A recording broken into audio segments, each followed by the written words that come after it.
जय श्री राम। उम्मीद है आप सब अच्छे से होंगे और अपनी लाइफ में अच्छा ही कर रहे होंगे। अपनी एसएमसी आईसीटी वाली पिछली वीडियो में मैंने आपको बताया था कि प्राइस हमेशा पीओआई टू लिक्विडिटी या फिर लिक्विडिटी टू पीओआई मूव करता है। और मैंने उस वीडियो में आपको कम से कम समय में ज़्यादा से ज़्यादा जानकारी देने की पूरी कोशिश की थी। और जिस तरह आप लोगों ने उस वीडियो को प्यार दिया है, उससे मुझे भी ये पता चला कि मैं अपने उस मकसद में पूरी तरह कामयाब भी हुआ हूँ। पर पीओआई और लिक्विडिटी एसएमसी आईसीटी का एक सेपरेट टॉपिक है, जिसके बारे में आपको इन डेप्थ जानकारी होना बहुत ज़रूरी है। और इसलिए आज इस वीडियो में हम पीओआई और लिक्विडिटी को इतनी डिटेल में समझेंगे, जिसके बाद आपके मन में इन दोनों को लेकर ना तो कोई डाउट बचेगा, ना कोई कन्फ्यूज़न रहेगा, और ना ही आपको कोई भी दूसरी वीडियो इस टॉपिक पर देखने की कभी ज़रूरत पड़ेगी। तो चलिए इस वीडियो को शुरू करते हैं। आपने अक्सर देखा होगा कि कई बार मार्केट एक ही लेवल को छू कर अक्सर रिवर्स हो जाती है। आप इसे सपोर्ट या रेसिस्टेंस के रूप में जानते हैं, जहां आमतौर पर प्राइस एक्शन ट्रेडर्स इन सपोर्ट और रेसिस्टेंस के ब्रेकआउट्स और ब्रेकडाउन पर अपने ट्रेड्स लेना पसंद करते हैं। पर अगर आपने पीओआई को समझ लिया, तो आपको अंधाधुंध इन सपोर्ट रेसिस्टेंस के ब्रेकआउट और ब्रेकडाउन के पीछे भागने की बिल्कुल भी ज़रूरत नहीं पड़ेगी, क्योंकि 90% of the breakouts and breakdowns fail ही होते हैं। और वो फेल क्यों होते हैं, यह भी आपको मैं आज इस वीडियो में बताने वाला हूँ। अब ये पूरी तरह से आपके ऊपर है कि आप चाहें तो इस वीडियो को स्किप कर करके देखें, या फिर एक अच्छे ट्रेडर की तरह पेशेंस रखकर पूरा वीडियो आराम से और ध्यान से देखें, ताकि जो वैल्यूएबल इन्फॉर्मेशन आज आपको इस वीडियो से मिलने वाली है, उसका अपनी ट्रेडिंग में पूरी तरह और सही-सही इस्तेमाल करके उसके ज़्यादा से ज़्यादा फ़ायदे उठा सकें। यही नहीं, इस वीडियो के अंत तक आपके पास एक तैयार टेस्टेड पीओआई की चेकलिस्ट होगी, जिससे आप अपनी ट्रेडिंग एंट्रीज को फिल्टर कर पाएंगे और इन फेक ब्रेकआउट्स और ब्रेकडाउन्स में ट्रैप होने से भी बच पाएंगे। तो जैसा कि मैंने आपको पहले ही बताया है, पीओआई का मतलब होता है पॉइंट ऑफ इंटरेस्ट, यानी आपके चार्ट पर वह प्राइस पॉइंट, जोन या एरिया जहां बिग प्लेयर्स या स्मार्ट मनी यानी ऑपरेटर्स जैसे बैंक्स, हेज फंड्स या इंस्टीट्यूशंस सबसे ज़्यादा एक्टिव होते हैं। पर आखिर इस पीओआई यानी पॉइंट ऑफ इंटरेस्ट में ऐसा क्या होता है जो ये स्मार्ट मनी या ऑपरेटर्स इसी जगह सबसे ज़्यादा एक्टिव होते हैं? चलिए बताता हूँ। आपको यह तो पता है कि बिग प्लेयर्स हमेशा हम रिटेल ट्रेडर्स के अगेंस्ट ट्रेड लेते हैं। आपको यह भी पता है कि उनकी क्वांटिटी बहुत ही ह्यूज होती है। इसलिए उनके ट्रेडिंग ऑर्डर्स मेरी आपकी तरह इतने आसानी से नहीं लग जाते कि बस मार्केट ऑर्डर या लिमिट ऑर्डर लगा दिया और तुरंत हमारी पूरी क्वांटिटी के साथ हमारे ट्रेड एक्सिक्यूट हो गए। नहीं, उनके साथ ऐसा नहीं होता। जिसका मेन रीज़न है वही ह्यूज क्वांटिटी, क्योंकि हर एक्सचेंज पर ऑर्डर्स एंड लॉट साइज़ की कुछ फिक्स्ड लिमिटेशन होती है, ताकि ये बिग प्लेयर्स आसानी से मार्केट को मैनिपुलेट ना कर सकें। वरना आपके बड़े से बड़ा एसएल बस कुछ ही माइक्रो सेकंड्स में इन बिग प्लेयर्स के द्वारा एक्सचेंज पर डाली गई लिक्विडिटी की बाढ़ में बहकर उड़ जाता। चलिए अब इसे एक एग्जांपल से समझते हैं। यहाँ एग्जांपल के रूप में मैं गोल्ड को ले रहा हूँ। आप चाहे तो आप निफ्टी, बैंक निफ्टी या किसी भी और इंडेक्स या कोई भी स्टॉक या फिर फॉरेक्स, क्रिप्टो, कमोडिटी किसी भी स्क्रिप्ट को ले सकते हैं। प्रोसेस बिल्कुल सेम रहता है। ये सभी तरह के मार्केट में काम करता है। जैसे कि मैं mainly gold, BTC, US oil और जीबीपी यूएसडी में ट्रेड करता हूँ। आप भी अपने मनपसंद स्क्रिप्ट में इसे टेस्ट कर सकते हैं। अब मान लीजिए बिग प्लेयर्स यानी कि ऑपरेटर्स को मार्केट में गोल्ड में बाइंग करनी है, क्योंकि रिटेल ट्रेडर्स पहले ही सेलिंग मोड में है और एक्सचेंज में एक फिक्स्ड क्वांटिटी फ्रीज लिमिट होती है। यानी एक्सचेंज एक समय में मैक्सिमम ऑर्डर 200 लॉट्स पर ऑर्डर ही ले सकता है। उससे ज़्यादा के ऑर्डर्स को ऑटोमेटिकली वो रिजेक्ट कर देता है। 0.01 से लेकर 0.2 या 0.3 मैक्स, मतलब कायदे से हम पूरी तरह से एक लॉट भी नहीं ले पाते। तो सोचिए 200 लॉट्स एक ही बार में कितनी बड़ी क्वांटिटी होगी और इस ऑर्डर के मार्केट में आने पे कैसी कैंडल बनती होगी। अब चलो मान लेते हैं कि बिग प्लेयर्स को गोल्ड के 600 लॉट्स 3311 के प्राइस पर बाई करना है और करंट मार्केट में सिर्फ 200 कॉन्ट्रैक्ट्स रिटेल सेलर्स ही हैं। तो ऐसे में इन बिग प्लेयर्स को 2 या 3 बार में अपने ऑर्डर्स को प्लेस करना पड़ेगा। वो चाहें तो अपने इन्हीं ऑर्डर्स को स्प्लिट करके 2 या 3 बार से ज़्यादा बार में भी प्लेस कर सकते हैं और एक्सक्लूड कर सकते हैं। ये पूरी तरह उनकी मर्जी पर डिपेंड करता है।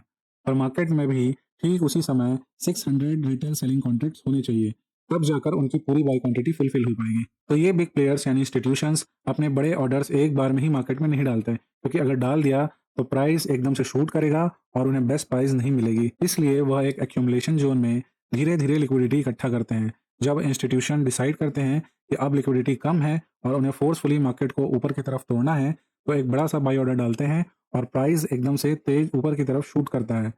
बीच के लेवल्स पर सेलर्स अवेलेबल नहीं होता, इसलिए जिसे हम बुलिश एफओजी कहते हैं।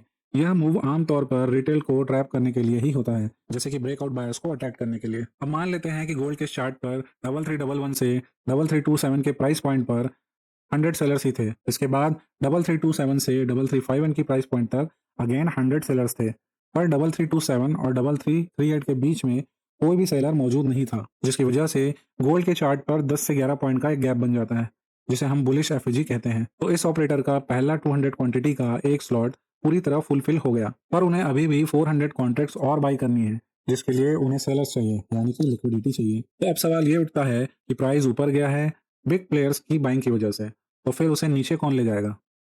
तो आपने अक्सर देखा होगा कि जब भी अपसाइड कोई शार्प मूव आता है, मार्केट अगेन एक रिवर्सल लेता है, जिसमें बहुत ही छोटे-छोटे रेड ग्रीन कैंडल्स बनते हैं, जो कि मेनली डाउन साइड स्लोपिंग में ही मूव करते होते हैं। ये कैंडल्स रिटेल ट्रेडर्स के द्वारा बनाए गए होते हैं, यानी कि बड़े प्लेयर्स अपनी बाइंग स्टॉप कर देते हैं और सेलिंग को कंटिन्यू होने देते हैं। अब क्योंकि ये सेलिंग रिटेल ट्रेडर्स के द्वारा की जाती है, इसलिए मार्केट में छोटे-छोटे कैंडल्स बनते हैं सेलिंग के। और रिटेल ट्रेडर्स उस समय सिर्फ सेलिंग ही नहीं कर रहे होते, बल्कि कुछ रिटेल ट्रेडर्स बाइंग भी कर रहे होते हैं। तो वहां पर आपको कुछ छोटे-छोटे ग्रीन कैंडल्स भी दिखाई देते हैं। इन्हीं ग्रीन कैंडल्स के बाद बिग प्लेयर छोटे रिटेल सेलर्स को सपोर्ट करते हैं और अपनी पोजीशन को सेल करके हल्की करते हैं, या मार्केट में कुछ ऐसा सिचुएशन क्रिएट कर देते हैं जिससे रिटेल ट्रेडर्स पैनिक सेल में आ जाए। जैसे कि डाउन साइड में भी आपको बीच बीच में कुछ बड़ी रेड कैंडल्स बनती हुई दिखाई देती हैं, और इन्हीं कैंडल्स को देखकर अगेन नए रिटेल ट्रेडर्स सेलिंग मोड में आ जाते हैं और तेजी से सेलिंग करने लगते हैं। तो कुल मिलाकर शार्प बाइंग मूव के बाद यह डाउन मूव बिग प्लेयर्स और रिटेल सेलर्स का मिला-जुला मूव होता है, पर मेनली ये मूव इंस्टीट्यूशंस को इस मूव की जरूरत होने की वजह से ही होता है। इसलिए प्राइस को नीचे आना ही पड़ता है और प्राइस वापस से फिर से गैप फिल करने नीचे आता है, और वह बुलिश एफईजी जोन या इम्बैलेंस या गैप फिल करता है। जब एफईजी या गैप जोन में प्राइस आता है, तब रिटेल ट्रेडर्स के स्टॉप लॉस ट्रिगर होते हैं। अब अगर उन्होंने बाई किया है तो उनके स्टॉप लॉस कौन से ऑर्डर होंगे? सेलिंग के ऑर्डर। तो ये नए सेलिंग ऑर्डर भी इसी डाउन मूव में फ्यूल का काम करते हैं, और वो रिटेल ट्रेडर्स जिन्होंने अभी तक कोई भी एंट्री नहीं ली है, यह सोचकर कि मार्केट में अब डाउन मूव आ रहा है, अगेन फ्रेश सेल एंट्री लेते हैं। बड़े इंस्टीट्यूशंस रिटेल ट्रेडर्स के इन्हीं सेल ऑर्डर्स को ऑब्जर्व करके अपनी बड़ी बाइंग ऑर्डर को कंप्लीट करते हैं। जब इंस्टीट्यूशंस के पास लिक्विडिटी आ जाती है और उनके बचे हुए ऑर्डर्स भी फुलफिल हो जाते हैं, तो वो लोग प्राइस को असली डायरेक्शन में जाने देते हैं, यानी ऊपर की तरफ। रिटेल ट्रेडर सोचता है कि गैप फिल करने के बाद रिवर्सल हो गया, लेकिन असल में ये सारा मूव इंस्टीट्यूशंस के लिक्विडिटी ग्रैबिंग खेल का ही एक हिस्सा होता है। रिटेल ट्रेडर्स तो हमेशा सिर्फ उनके ट्रैप का हिस्सा बनते हैं। तो मैंने अभी तक आपको बुलिश एफवीजी बताया है, और एफवीजी को आपको और अच्छे से समझाने के लिए ये मैंने आपके लिए एक चार्ट बनाया हुआ है, ताकि आप कहीं भी एफवीजी को आइडेंटिफाई करने में कंफ्यूज ना हो। तो एक बुलिश एफवीजी का रूल क्या है? लास्ट सेलिंग कैंडल को हम फर्स्ट कैंडल मानते हैं, उसके बाद सेकंड कैंडल स्किप करके थर्ड जो भी कैंडल होगा, इसके बीच में अगर कोई गैप है, तो वो क्या है? Bullish FVG. रूल ये है, ठीक है? पर यहाँ पे कलर मैटर नहीं करता है। सपोज करो अगर लास्ट सेलिंग कैंडल एक ग्रीन कैंडल है। अब लास्ट सेलिंग कैंडल एक ग्रीन कैंडल कैसे पॉसिबल है? देखो, हमें सेलिंग से मतलब है। सेलिंग के लिए कहाँ तक मार्केट नीचे गया था, दैट मीन्स ये यहाँ पे देखेंगे तो इसका लो है। इस कैंडल का लो कहाँ पे है? इस पॉइंट पे है। इस कैंडल का लो कहाँ पे है? इस पॉइंट पे है। इस कैंडल का लो, इन चारों कैंडल में से अगर हम सबसे लोएस्ट पॉइंट को देखें तो इस ग्रीन कैंडल का लो ही सबसे लोएस्ट पॉइंट है। दैट मीन्स सेलिंग यहाँ तक हुई है। तो लास्ट सेलिंग कैंडल आपकी कौन सी होगी? जिस भी कैंडल का सबसे लोएस्ट होगा, वो आपका लास्ट सेलिंग कैंडल होगा। अब वो कैंडल चाहे रेड हो या ग्रीन हो, उससे हमें कोई मतलब नहीं है। हमें बस ये देखना है कि अगर हम उसे फर्स्ट कैंडल मानते हैं तो सेकंड स्किप करके फर्स्ट और थर्ड कैंडल के बीच में क्या कोई गैप है, जैसे कि यहाँ पे है, तो वो क्या होगा? आपका एक बुलिश एफवीजी होगा। यहाँ पे एक सीन और हो सकता है, वो भी मैं आपको समझा देता हूँ।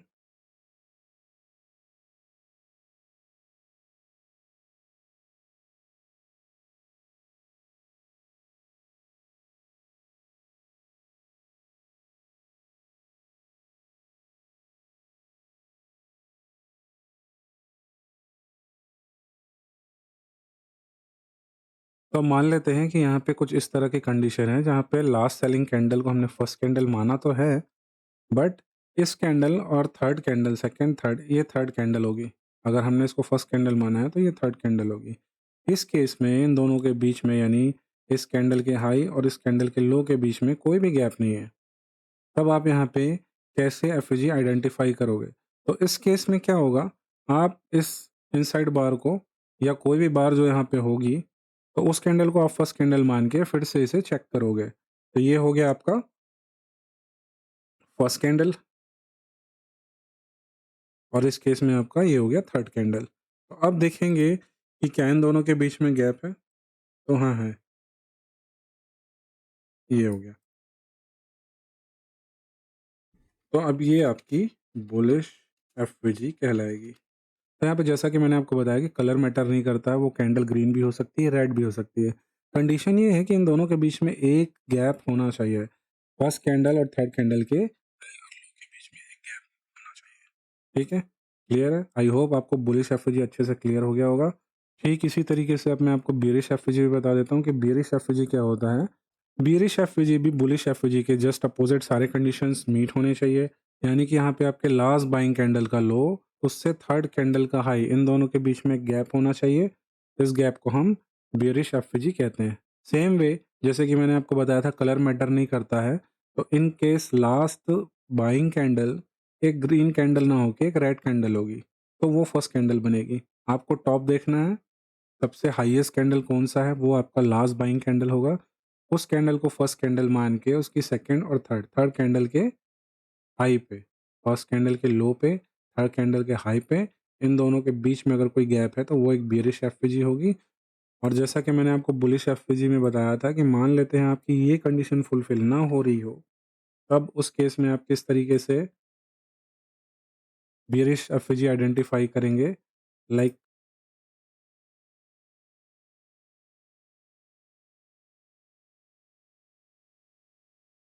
तो इस कंडीशन में लास्ट बाइंग कैंडल यानी कि ये रेड कैंडल, इस कैंडल और इसके थर्ड कैंडल के लो और हाई के बीच में कोई भी गैप नहीं है। देखो ये यहाँ पे कोई भी गैप नहीं है, तो आप इस कैंडल को फर्स्ट कैंडल मानेंगे, इसे सेकंड और इसे थर्ड कैंडल मानेंगे। तो जब आप फर्स्ट कैंडल और थर्ड कैंडल के बीच में यहाँ कोई गैप है या नहीं, ये आइडेंटिफाई करने के लिए आपको इस तरीके से एक रेक्टेंगल ड्रॉ करना पड़ेगा। तो इनके बीच में एक गैप है, तो ये आपका एक बियरिश एफवीजी कहलाएगा। एफवीजी मार्क करते समय मोस्टली लोग ये भी मिस्टेक करते हैं कि एफवीजी पतली हो या मोटी हो, यानी गैप छोटा हो या बड़ा हो। गैप इस तरह का भी हो सकता है और इस तरह का भी हो सकता है। पोटेंशियल दोनों ही गैप की सिमिलर होगी, यानी ऐसा नहीं है कि गैप बहुत ज़्यादा है तो बहुत पावरफुल है और जो गैप पतला है वो कम पावरफुल है। इस एफवीजी और इस एफवीजी के स्ट्रेंथ में कोई कमी नहीं है, तो इस बात का आप ध्यान रखेंगे। अगर गैप बहुत ही थिन है, कुछ पॉइंट्स का है, इस तरीके का कुछ हो सकता है, तो उस केस में आप एक बार इसे इग्नोर ज़रूर कर सकते हैं। और जो भी एक डिसेंट गैप होगा, वो गैप आप एफवीजी कंसीडर करेंगे। क्लियर है? तो आई होप आपको यहाँ पे एफवीजी क्लियर हो गया होगा कि बुलिश एफवीजी क्या होती है और बियरिश एफवीजी क्या होती है। और एफवीजी मैं आपको सबसे पहले क्यों समझा रहा हूँ, मैं आपको बताता हूँ। तो ये मैंने आपके लिए एक प्रेजेंटेशन बना रखी है पीओआई को अच्छे से समझने के लिए। अब यहाँ पे ध्यान से देखेंगे तो एफवीजी आपका थर्ड स्टेप है। तो यहाँ पे भी अगर आप ध्यान से देखें तो फर्स्ट स्टेप जो था वो मार्केट स्ट्रक्चर था, सेकंड स्टेप जो था वो ऑर्डर ब्लॉक था और थर्ड स्टेप जो है वो है आपका एफवीजी। पर मैंने यहाँ से क्यों शुरू किया, क्योंकि जैसे मैंने आपको अपनी फर्स्ट वीडियो में बताया था, एक वैलिड ऑर्डर ब्लॉक के लिए सबसे पहले आपको क्या आइडेंटिफाई करना होता है, एक फेयर वैल्यू गैप यानी एक एफवीजी। अगर आपने एक इम्बैलेंस को आइडेंटिफाई कर लिया, चाहे वो फेयर वैल्यू गैप हो या वॉल्यूम गैप हो, गैप्स और भी होते हैं और भी तरह की इम्बैलेंस होती है जो मैं आपको आगे इसी वीडियो में बताऊंगा, पर अभी मैं आपको कंफ्यूज नहीं करना चाहता। तो सबसे सिंपलेस्ट टर्म जो था वो मैंने यूज़ किया है, जो कि है एफवीजी। तो एफवीजी अगर आपको मिल गई तो आपको एक वैलिड ऑर्डर ब्लॉक मिल जाता है, और वैलिड ऑर्डर ब्लॉक मिलने के बाद ऑर्डर ब्लॉक और एफवीजी मिलकर एक पीओआई बनाते हैं, जैसा कि मैंने आपको बताया है। ये तो हो गई एफवीजी। तो चलिए अब अच्छे से मैं आपको चार्ट पे पीओआई समझाता हूँ। तो चलिए इस मोमेंट में हम एफवीजी को ढूंढते हैं, जो कि जिससे आपकी एक प्रैक्टिस भी हो जाएगी एफवीजी को आइडेंटिफाई करने के लिए, और जो मैं अभी आपको आगे बताने जा रहा हूँ उसके बाद उसमें ये एफवीजी जो हम अभी मार्क करेंगे वो भी काम आएगी। तो इस मोमेंट में हमें क्या ढूंढना है, स्विंग लो पे लास्ट सेलिंग कैंडल कौन सी है, ये वाली है। इस लास्ट सेलिंग कैंडल को अगर हम फर्स्ट कैंडल मान लें तो थर्ड कैंडल हमारा ये होता है। इस सेलिंग कैंडल के हाई और इस थर्ड कैंडल के लो के बीच में कोई भी गैप नहीं है, क्योंकि ये हाई है और ये लो है। तो हम क्या करेंगे, शिफ्ट करेंगे नेक्स्ट कैंडल पे। इस कैंडल को अगर फर्स्ट कैंडल मानेंगे तो सेकंड और थर्ड कैंडल ये होगा आपका, जिस पे इन दोनों के बीच में भी कोई गैप नहीं है। मैं एक लाइन ड्रॉ कर देता हूँ, आपको क्लियर हो जाएगा। तो इन दोनों के बीच में भी कोई गैप नहीं है। फर्स्ट कैंडल अगर आप इसे मानेंगे, थर्ड कैंडल ये है, तो इनके बीच में भी कोई गैप नहीं है।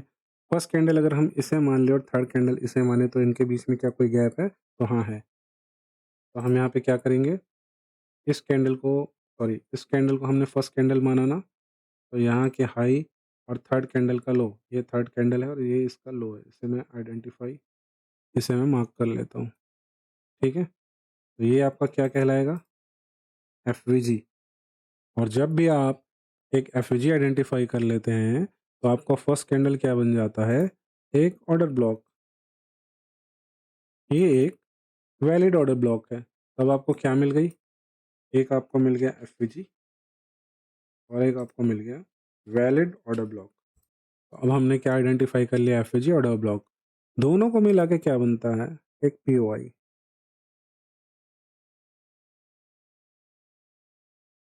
तो ये आपका हो गया एक पीओआई। क्लियर है? किसी को कोई डाउट है? आपने एक एफईजी आइडेंटिफाई किया।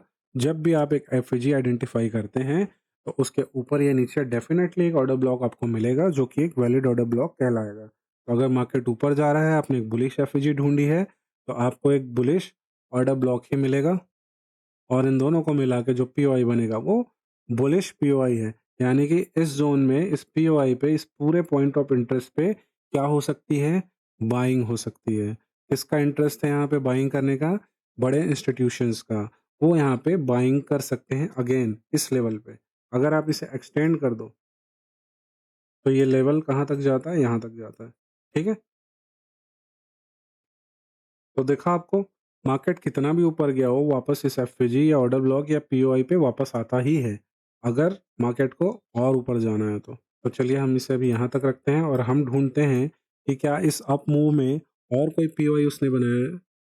ऑर्डर ब्लॉक एफवीजी में हटा देता हूँ। अभी हम सिर्फ इसे पीओआई के रूप में समझते हैं। तो मार्केट ने यहाँ क्या बनाया? एक पीओआई बनाया। अब हम और ढूंढते हैं कि क्या इस मूव पे मार्केट ने और भी पीओआईज बनाए थे। तो ये फर्स्ट कैंडल, ये थर्ड कैंडल यहाँ पे नहीं बनेगा, क्योंकि दोनों के हाई और लो के बीच में कोई गैप नहीं है। अगर आप इसे फर्स्ट कैंडल मानते हैं, इसे थर्ड कैंडल मानते हैं, तो यहाँ पे भी नहीं होगा। अगर इसे फर्स्ट कैंडल मानते हैं, इसे थर्ड कैंडल मानते हैं, तो इन दोनों के हाई लो के बीच में भी कोई गैप नहीं है। फर्स्ट कैंडल अगर इसे मानते हैं, थर्ड कैंडल इसे मानते हैं, तो इन दोनों के बीच में भी कोई हाई और लो का गैप नहीं है। पर अगर आप फर्स्ट कैंडल इसे मानते हैं और थर्ड कैंडल इसे मानते हैं, तो जी हाँ, यहाँ पे एक गैप मिलेगा आपको। ये एक गैप है। ये गैप क्या कहलाएगा आपका? बताइए। एफवीजी। ठीक है? और जब आप एक एफवीजी आइडेंटिफाई कर लेते हो, अगर बुलिश एफवीजी है, तो नीचे क्या मिलता है आपको? एक ऑर्डर ब्लॉक। तो ये आपका क्या हो गया? Order block. दोनों मिला के क्या बनाते हैं? एक पीओआई, यानी पॉइंट ऑफ इंटरेस्ट। ठीक है? तो अब इसे हम हटा देते हैं। ठीक है? तो मार्केट जब यहाँ से ऊपर जा रहा था, तो वो क्या बना रहा था? पीओआई पे पीओआई बनाते हुए जा रहा था। अब देखते हैं और पीओआई बनाए क्या उसने।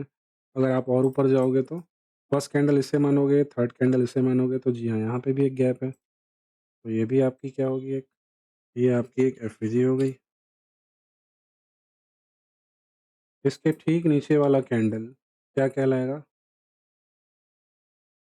एक ऑर्डर ब्लॉक। तो ये आपका क्या हो गया? एक, वो भी हो गया। दोनों मिलके क्या बना रहे हैं? एक पीओआई बना रहे हैं। तो कितने पीओआई बन गए यहाँ पे? पीओआई एक यहाँ पे था, सेकंड पीओआई यहाँ पे था, थर्ड पीओआई यहाँ पे बन गया। 3 पीओआई बन गए। एफपीजी और ओबी में हटा देता हूँ। इसके बाद क्या और इसने कोई पीओआई बनाया है? तो अगर अब यहाँ से ऊपर जाएंगे, तो फर्स्ट कैंडल और थर्ड कैंडल के बीच में यहाँ पे गैप है। ये भी एक एफपीजी होगी। तो ये भी एक ऑर्डर ब्लॉक होगा। तो ये दोनों मिलके क्या बनाएंगे? पीओआई। तो इसे आप सीधे ऐसे मार्क कर सकते हो। ये आपने गैप आइडेंटिफाई कर लिया, ये एफवीजी है, तो नीचे तक सीधे ले आओ आप यहाँ पे ऑर्डर ब्लॉक तक। तो ये आपकी क्या हो गई? एक पीओआई हो गई। इसे भी मैं लिख देता हूँ पीओआई। तो अब टोटल इस मूव पे, इस अप मूव पे इसने कितने पीओआई बनाए? 4 पीओआई बनाए हैं। पहला, दूसरा, तीसरा और चौथा, यहाँ पे 4 पीओआई बने हुए हैं। ठीक है? अब पॉइंट ऑफ इंटरेस्ट का इम्पोर्टेंस क्या होता है? अगर मार्केट जैसे कि मैंने आपको एग्जांपल में बताया था, यहाँ से अगर बिग प्लेयर्स बाइंग कर रहे हैं, तो इन किसी भी पीओआईज़ पे वो आके क्या कर सकते हैं, फिर से बाइंग कर सकते हैं। यानी प्राइस को ऊपर ले जाने के बाद वापस से वो पीओआई की तरफ ढकेलेंगे। प्राइस ऊपर क्यों जाएगा? क्योंकि उसे लिक्विडिटी हंट करनी है। पीओआई से कब निकलता है मार्केट? मैंने क्या बताया था? लिक्विडिटी तक। तो लिक्विडिटी अभी मैंने आपको नहीं समझाई है, अभी हम पीओआई को समझ रहे हैं। तो ये हमारे पीओआईज़ हो गए। अब पीओआई क्लियर हो गया ना? तो मैंने आपको क्या बताया था? प्राइस पीओआई से निकल के लिक्विडिटी तक जाता है, लिक्विडिटी से निकल के वापस पीओआई पे आता है। ठीक है? अब इसे और अच्छे से समझते हैं, क्योंकि आपने पीओआई तो समझ लिया, पर लिक्विडिटी आपको मैंने अभी नहीं बताई है। तो लिक्विडिटी कहाँ पे थी? इस पूरे मूव में लिक्विडिटी कहाँ पे थी? लिक्विडिटी हमेशा कहाँ होती है? Left side. ठीक है? तो कौन-सी थी लिक्विडिटी? ये थी एक लिक्विडिटी और ये एक लिक्विडिटी थी। तो प्राइस हमेशा क्या करता है? नियरेस्ट लिक्विडिटी को सबसे पहले हंट करता है। तो उसने इस लिक्विडिटी को हंट किया, ये एक लिक्विडिटी है और ये एक लिक्विडिटी है। ठीक है? मैं लिक्विडिटी को आपको डिटेल में भी समझाऊँगा, फिलहाल आप समझने के लिए ये समझिए कि हर एक स्विंग लिक्विडिटी होता है। हर एक कैंडल का हाई लो लिक्विडिटी होता है।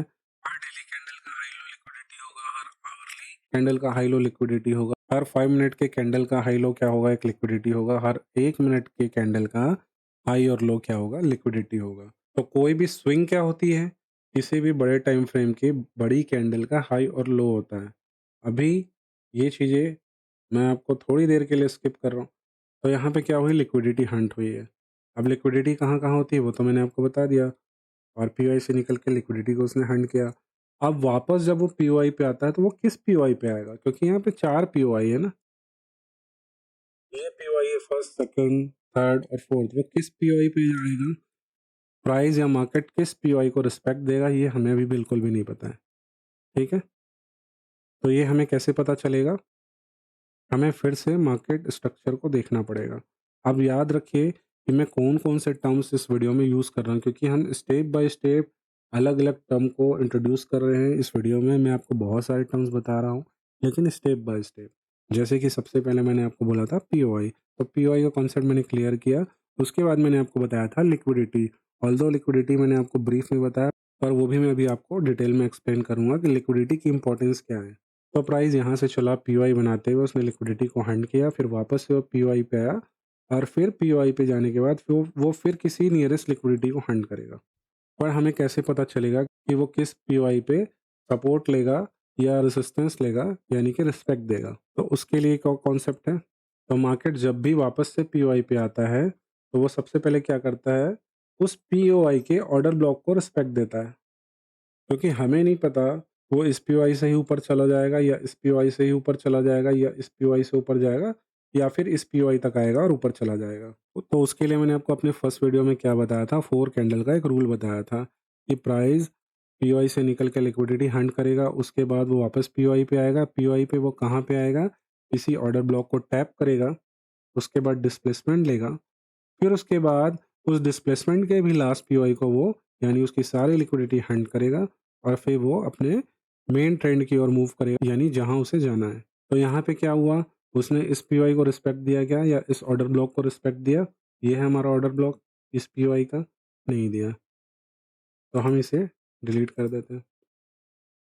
उसके बाद वो कौन सी पीओआई पे आया? इस बड़े पीओआई पे आया। तो इसका ऑर्डर ब्लॉक कहाँ पे है? इस बड़े पीओआई का ये वाला ग्रीन कैंडल। ये वाला ग्रीन कैंडल इस बड़े पीओआई का ऑर्डर ब्लॉक है और इसके अंदर भी एक पीओआई है जिसका ऑर्डर ब्लॉक ये वाला कैंडल है। आपका ये एक ऑर्डर ब्लॉक था ना, इसे मैं लिख देता हूँ ओबी। ठीक है, इसका कलर मैं कर देता हूँ चेंज। तो मार्केट ने क्या किया? इस ऑर्डर ब्लॉक को टैप किया, उसके बाद डिस्प्लेसमेंट दिया। और डिस्प्लेसमेंट कब वैलिड होता है? जब वो एक चेंज ऑफ कैरेक्टर करता है। तो मैंने जो आपको फर्स्ट वीडियो में जो 4 कैंडल की कंडीशन बताई थी, तो उसकी 2 कंडीशन मीट हो गई है। पहला टैपिंग, दूसरा डिस्प्लेसमेंट, तीसरा लास्ट पीओआई की हंटिंग, यानी इसकी लास्ट पीओआई यहाँ कहीं पे होगी। उसकी सारी लिक्विडिटी लेने के बाद मार्केट क्या करेगा? एक्सपैंड करेगा। तो अगर मार्केट में आगे जाते हैं तो हम क्या देखते हैं कि हाँ, अगर इस ऑर्डर ब्लॉक को हम आगे बढ़ाएँ तो उसने यहाँ पे, मैं 1 सेकंड इन पीओआईज़ को हटा देता हूँ, ठीक है? तो उसने इस ऑर्डर ब्लॉक को टैप किया, उसके बाद डिस्प्लेसमेंट दिया, फिर इसके सारे पीओआईज़ को ले लिया। बट आप अगर गौर से देखोगे तो इस ऑर्डर ब्लॉक और इस पीओआई में ज़्यादा डिफरेंस नहीं था। तो मार्केट ने क्या किया, इस पीओआई को भी आके टैप किया। तो अल्टीमेटली या तो मार्केट हमेशा फर्स्ट पीओआई को रिस्पेक्ट देता है या लास्ट पीओआई को रिस्पेक्ट देता है। ये एक थंब रूल है। तो जब भी मार्केट कोई स्ट्रक्चर बनाए या कोई भी मूव करे और वो पीओआई पे पीओआई बना रहा है, तो आपको कौन सी पीओआई को देखना है, या तो फर्स्ट पीओआई को देखना है या फिर लास्ट पीओआई को देखना है। तो यहाँ पे मार्केट ने सारी कंडीशन फुलफिल कर ली, उसने इस पीओआई पे भी टैप किया और इस ऑर्डर ब्लॉक को भी फिल कर दिया। और अब आई थिंक आपको इम्पोर्टेंस समझ में आ रही होगी कि यहाँ पे बिग प्लेयर्स ने क्या किया। पहली बाइंग यहाँ की, दूसरी बाइंग यहाँ पे की, तीसरी बाइंग यहाँ पे की। तो इस बाइंग में जो भी उन्होंने पोजीशंस बनाए थे, इन बड़े कैंडल्स पे उन्हें बहुत ही स्मार्टली उन्होंने लाइट कर लिया। यानी अपनी सारी पोजीशंस उन्होंने धीरे धीरे करके यहाँ पे सेल कर दी होगी। तो उनकी एक्चुअल बाइंग कहाँ पे हुई, एक यहाँ पे हुई, सेकंड बाइंग यहाँ पे हुई है। तो आई होप अब आपको पीओआई की इंपॉर्टेंस समझ में आ गई होगी कि मार्केट क्या करता है जब भी पीओआई बनाता है, तो वापस से उस पीओआई पे क्यों आता है। क्योंकि बड़े प्लेयर्स के पूरी तरह से ऑर्डर एग्जीक्यूशन नहीं हुए थे और जो रिमेनिंग क्वांटिटीज़ ऑर्डर उनकी रहती है वो वापस से उसी पीओआई पे आके वो फुलफिल करते हैं। इसीलिए उस जगह को पीओआई यानी पॉइंट ऑफ इंटरेस्ट कहा जाता है, क्योंकि उनका इंटरेस्ट उसी जगह पे बाइंग का है, वो और कहीं बाइंग नहीं करना चाहते। तो इस जगह पे उन्होंने इतने स्मार्टली प्ले किया है कि उन्होंने इस पूरी कंडीशन को फुलफिल भी किया है और मूव भी दिया है। और जब भी मार्केट पीओआई से निकलता है तो लिक्विडिटी हंट करता है। मैं फिर एक बार बताता हूँ कि जब भी मार्केट यहाँ से पीओआई से निकला, लिक्विडिटी हंट की, वापस से पीओआई पे आया और फिर क्या करेगा, एक लिक्विडिटी हंट करेगा। कौन सी लिक्विडिटी? ये उसने लिक्विडिटी हंट कर दी। कौन सी लिक्विडिटी? हमेशा लेफ्ट साइड वाली, ठीक है? तो पूरा कॉन्सेप्ट क्लियर हो गया। पीओआई से निकल के लिक्विडिटी हंट करना, लिक्विडिटी से वापस पीओआई आना और पीओआई से फिर लिक्विडिटी हंट करने के लिए निकल जाना। तो इस तरीके से मार्केट मूव करता है और इसी पीओआई टू लिक्विडिटी और लिक्विडिटी टू पीओआई मूवमेंट से ही मार्केट का स्ट्रक्चर बनता है। देखो, ठीक है? तो ये क्या है, मार्केट स्ट्रक्चर। मार्केट स्ट्रक्चर भी मैं आपको बताऊंगा क्योंकि नेक्स्ट वीडियो का टॉपिक भी मार्केट स्ट्रक्चर होगा। और उसके बाद मैं आपको बताऊंगा बायस, कि आप अपना बायस कैसे बना सकते हैं। क्योंकि बायस बनाने से पहले आपको मार्केट स्ट्रक्चर, पीओआई, लिक्विडिटी, इन सब की नॉलेज होना बहुत ज़्यादा ज़रूरी है।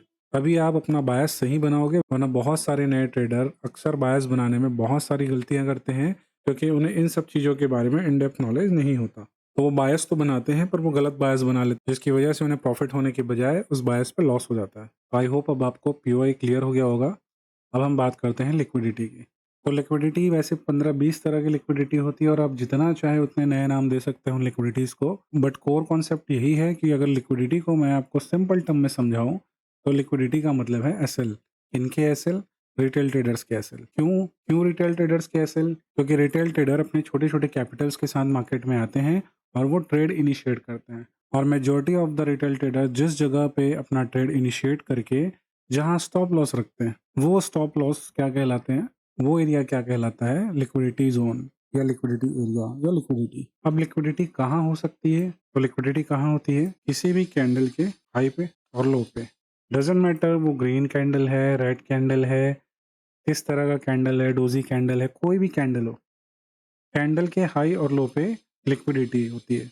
यानी यहाँ पे जितने कैंडल आपको दिख रहे हैं, हर कैंडल के हाई और लो पे लिक्विडिटी होती है। ये इसका हाई है, ये इसका लो है। इस कैंडल के हाई पे भी लिक्विडिटी थी, लो पे भी लिक्विडिटी थी और यहाँ पे ये लो की लिक्विडिटी ले ली गई। जितने कैंडल देख रहे हैं आप और जितने टाइम फ्रेम्स देख रहे हैं आप, अब 1 मिनट के कैंडल पे हर एक कैंडल के हाई लो पे लिक्विडिटी है। 3 मिनट के, 2 मिनट के, 5 मिनट के, 15 मिनट के, 1 आवर के, आर्ली, डेली, वीकली, मंथली, जिस भी टाइम फ्रेम पे आप जाओगे उसका कोई भी कैंडल आप लो और उसका हाई और लो मार्क करो। हाई लो पे लिक्विडिटी होती है। हर स्विंग हाई, हर स्विंग लो पे लिक्विडिटी होती है। यानी कि हर वो जगह जहाँ पे मेजॉरिटी ऑफ रिटेल ट्रेडर्स अपना एसएल लगाते हैं, वो एरिया या वो जोन या वो पॉइंट क्या कहलाता है? लिक्विडिटी जोन, लिक्विडिटी एरिया या लिक्विडिटी पॉइंट कहलाता है। तो लिक्विडिटी 15 से 20 तरह की होती है और सबके अलग अलग नाम हैं और कुछ नहीं पड़ता है। अल्टीमेटली अगर हम कोर कॉन्सेप्ट की बात करें तो वो सारे एरिया जहाँ पे आप एसएल प्लेस करोगे ट्रेड लेते समय, वही एरिया लिक्विडिटी कहलाता है। फॉर एन एग्जांपल, अगर आप स्टॉप पे खड़े हो और आपने ये रेड कैंडल देखा तो आप यहाँ पे शॉर्ट बनाओगे और शॉर्ट बनाने के बाद आपका एसएल कहाँ होगा? ठीक इस कैंडल की हाई पे होगा, या हो सकता है आपका एसएल यहाँ पे हो, तो इस कैंडल के हाई के ऊपर भी लिक्विडिटी है। हो सकता है आप इस कैंडल के हाई पे रखो, हो सकता है इस कैंडल के हाई पे रखो, तो सभी जगह लिक्विडिटी है। ठीक है। ठीक इसी तरह इस स्ट्रक्चर के बाद इस कैंडल, इस डोजी कैंडल को देखने के बाद आप यहाँ पे बाई करते हो, इस डोजी कैंडल, इस डोजी कैंडल के हाई पे बाई करते हो, तो आपका एसएल कहाँ होगा? इसके नीचे होगा। तो लिक्विडिटी कहाँ होगी? यहाँ पे होगी। और लिक्विडिटी कहाँ होगी? यहाँ पे होगी। और लिक्विडिटी कहाँ होगी? इस जगह होगी। और लिक्विडिटी कहाँ होगी? इस जगह होगी, इस जगह होगी। यानी हर वो स्विंग हाई और स्विंग लो जो अभी तक अनटच्ड है, उस जगह पे क्या होती है? लिक्विडिटी होती है। लिक्विडिटी कितने तरह की होती है? एक तो सिंपल मैंने आपको बताया, कैंडल के हाई लो पे लिक्विडिटी होती है। अब वो 1 मिनट का कैंडल हो सकता है, 5 मिनट का कैंडल हो सकता है, 15 मिनट का कोई भी कैंडल हो सकता है, कहीं पे भी, हर जगह लिक्विडिटी ही लिक्विडिटी है मार्केट में। यहाँ पे लिक्विडिटी है, इस कैंडल के लो के नीचे लिक्विडिटी है, इस स्विंग लो पे लिक्विडिटी है, ये हाई लिक्विडिटी है, ये लो लिक्विडिटी है। यानी आप, ये आवरली कैंडल के हाई लो पे लिक्विडिटी है, ये 4 आवर के कैंडल के हाई लो पे लिक्विडिटी है, डेली के हाई लो पे लिक्विडिटी होगी। सभी जगह सिर्फ मार्केट में क्या होती है? लिक्विडिटी होती है। और हम किसे लिक्विडिटी कहेंगे? जो भी हाई या लो अभी तक अनटच्ड है, जैसे कि ये हाई अभी अनटच्ड है, यहाँ पे लिक्विडिटी होगी। ये डेली का चार्ट है, तो अभी यहाँ पे लिक्विडिटी है। इस कैंडल के ऊपर लिक्विडिटी थी, अब नहीं है, पहले थी। इस कैंडल ने इस लिक्विडिटी को हंट कर लिया। ठीक इसी तरीके से इस कैंडल के हाई पे लिक्विडिटी थी और यहाँ पे इस रेड कैंडल के हाई ने इस लिक्विडिटी को स्वीप कर दिया है। अब लिक्विडिटी स्वीप क्या होती है और लिक्विडिटी हंटिंग क्या होती है, वो भी मैं आपको बताऊंगा। पहले आप लिक्विडिटी को अच्छे से समझ लो। वैसे लिक्विडिटी में ज़्यादा कुछ नहीं रखा है, बहुत ही सिंपल सा इसका डेफिनेशन है। हर वो अनटच्ड एरिया जहाँ पे एसएल रखे जा सकते हैं। तो अगर मोस्ट रिसेंट लिक्विडिटी की बात करें तो कहाँ पे होगी? ये हाई का लिक्विडिटी हंट हो चुका है, इस कैंडल ने इसके हाई को हंट कर दिया है। दैट मीन्स अब लिक्विडिटी इस कैंडल के हाई पे शिफ्ट हो गई है यहाँ से यहाँ। और ठीक इसी तरीके से इस कैंडल का लो अभी तक टेकन आउट नहीं हुआ है, इस कैंडल का लो अभी नहीं गया है, इस कैंडल का लो अभी नहीं गया है, तो लिक्विडिटी अभी कहाँ होगी? यहाँ पे। तो डाउन साइड अभी बहुत सी लिक्विडिटी बची हुई है, और अप साइड कौन सी लिक्विडिटी बची हुई है?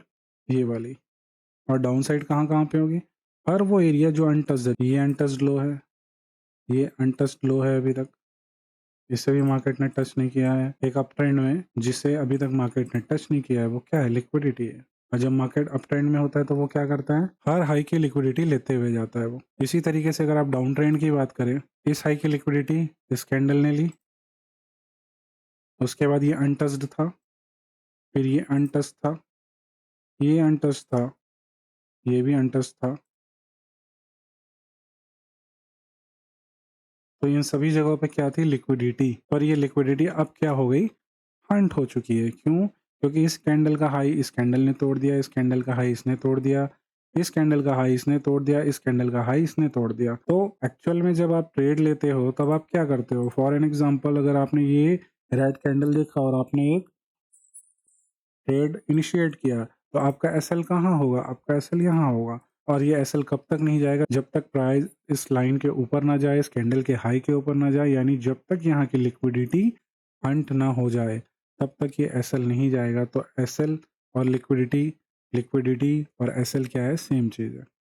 बस मेजॉरिटी ऑफ द पीपल जहाँ पे अपना एसएल प्लेस करते हैं, हम उसे ही लिक्विडिटी कहते हैं। तो यहाँ इस स्विंग हाई और इस स्विंग लो के बीच में जो भी कुछ है, वो क्या कहलाएगा? लिक्विडिटी। ठीक है। और जब मार्केट इस स्विंग हाई को ब्रेक करता है या स्विंग लो को ब्रेक करता है, तो वो क्या करता है? लिक्विडिटी हंट या स्वीप करता है। तो लिक्विडिटी क्या है अब आपको पता है और लिक्विडिटी कहाँ होती है वो भी आपको पता है। अब हम बात करते हैं टाइप्स ऑफ लिक्विडिटी की कि लिक्विडिटी कितनी तरह की होती है। तो सबसे पहली लिक्विडिटी जो मैंने आपको बताई है वो कैंडल लिक्विडिटी हो गई। तो इसके बाद जो लिक्विडिटी आती है वो क्या है, सपोर्ट एंड रेसिस्टेंस। जो कि आप लोगों की मोस्ट फेवरेट है, यानी ज़्यादातर आप लोग इसी पे ट्रेड लेते हो। तो सपोर्ट एंड रेसिस्टेंस कहाँ पे है यहाँ पे, ये आपका एक सपोर्ट हो गया और ये आपका एक रेसिस्टेंस हो गया। वैसे सपोर्ट एंड रेसिस्टेंस को आप लाइन से ड्रॉ नहीं करते हैं, हम यूजुअली इसे एज अ जोन मार्क करते हैं। तो अगर मार्केट यहाँ से यहाँ आया, सपोर्ट लिया, ऊपर गया, यहाँ एक रेसिस्टेंस बनाया, फिर क्या किया, सपोर्ट को तोड़ दिया, यानी इस सपोर्ट की लिक्विडिटी यहाँ पे ले ली गई है। तो यहाँ लिक्विडिटी कहाँ थी, ये सपोर्ट है आपका, इसकी लिक्विडिटी, ये सपोर्ट की लिक्विडिटी हो गई। कहाँ पे थी, इस पॉइंट पे, ठीक है। और रेसिस्टेंस की लिक्विडिटी कहाँ थी, यहाँ पे। देखो ये मंथली का चार्ट है, इसमें बहुत ज़्यादा डेटा नहीं है, इसलिए मैं आपको ऐसा दिखा रहा हूँ। और अभी मैं आपको डेली चार्ट पे भी दिखा दूंगा, जिससे आपको और क्लियर हो जाएगा। एक बार फिर बता देता हूँ, मार्केट ने यहाँ मूव किया, यहाँ से मार्केट ड्रॉप हुआ, कहाँ सपोर्ट लिया, यहाँ पे सपोर्ट लेने के बाद फिर ऊपर गया, प्रीवियस लिक्विडिटी को स्विप किया और अगेन वो नीचे की तरफ गया। और यहाँ पे क्या हुआ, सपोर्ट था, सपोर्ट पे मार्केट नहीं रुका, उसने क्या किया, यहाँ की लिक्विडिटी को भी फंड किया, ठीक है। उसके बाद फिर वो कहाँ गया, इस लिक्विडिटी को हंट करने, कौन सी लिक्विडिटी को, रेसिस्टेंस की लिक्विडिटी को। तो यहाँ सपोर्ट की लिक्विडिटी हंट हुई, यहाँ रेसिस्टेंस की लिक्विडिटी स्वीप हुई और उसके बाद फिर एक ब्रेकआउट आया। डेली के टाइम फ्रेम पे भी आपको समझा देता हूँ, क्योंकि वहाँ पे डेटा ज़्यादा मिलेगा और आपको सपोर्ट एंड रेसिस्टेंस क्लियर होगा। ये एग्जांपल्स हैं आप लोगों के लिए। ये हो गया आपका रेसिस्टेंस, मल्टीपल टाइम यहाँ पे से मार्केट ड्रॉप हुआ, यहाँ से ड्रॉप हुआ, यहाँ से ड्रॉप हुआ, यानी यहाँ पे रिजेक्शन आया है। तो मल्टीपल टाइम जिस जगह से, जिस टॉप से रिजेक्शन आता है, उसे हम क्या कहते हैं, रेसिस्टेंस। और ये आपका क्लियर सपोर्ट है।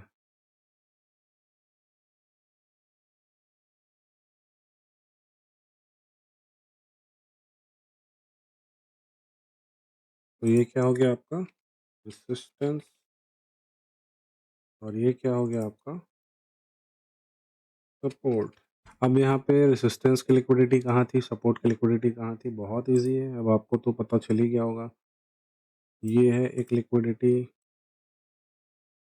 फिर ये सपोर्ट की लिक्विडिटी है, ये है सपोर्ट की लिक्विडिटी,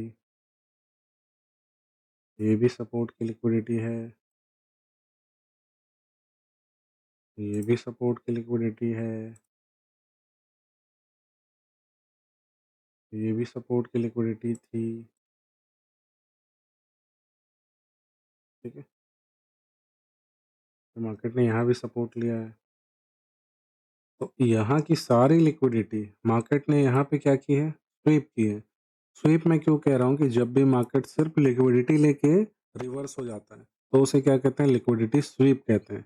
लेकिन जब मार्केट लेकिन जब मार्केट लिक्विडिटी लेके उसी डायरेक्शन में प्रॉपर मूव करता है, उसे क्या कहते हैं, लिक्विडिटी हंटिंग।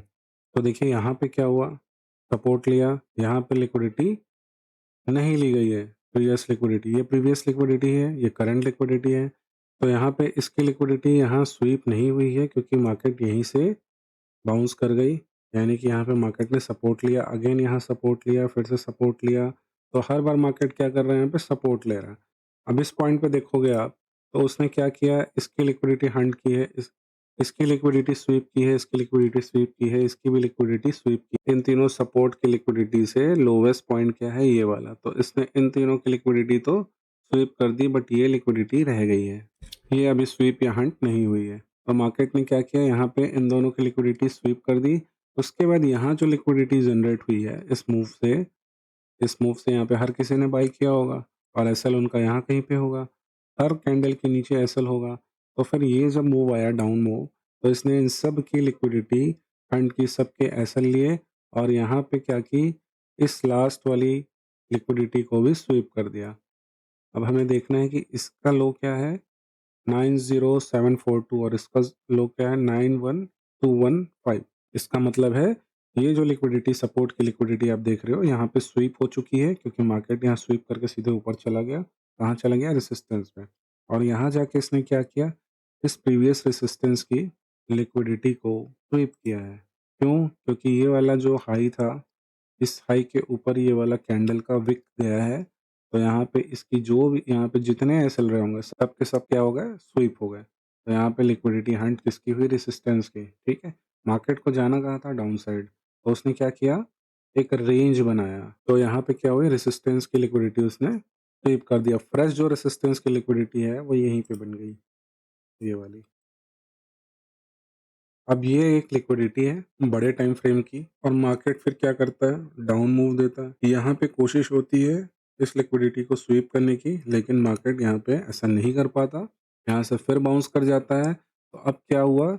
यहाँ से लेकर यहाँ तक जो लिक्विडिटी है ये काफी बड़ी लिक्विडिटी है। ये क्या थी? ये छोटी लिक्विडिटी थी। कौन सी लिक्विडिटी? ये वाली। इस कैंडल पे कोई लिक्विडिटी जनरेट की, छोटा सा मूव हुआ और उसके बाद उसे स्वीप कर दिया गया। तो ये क्या है? छोटी लिक्विडिटी है। लेकिन ये जो मूव आया है और यहाँ पे जिसके एसएल होंगे वो बड़ी लिक्विडिटी है, क्योंकि यहाँ बहुत सारे लोगों के एसएल होंगे।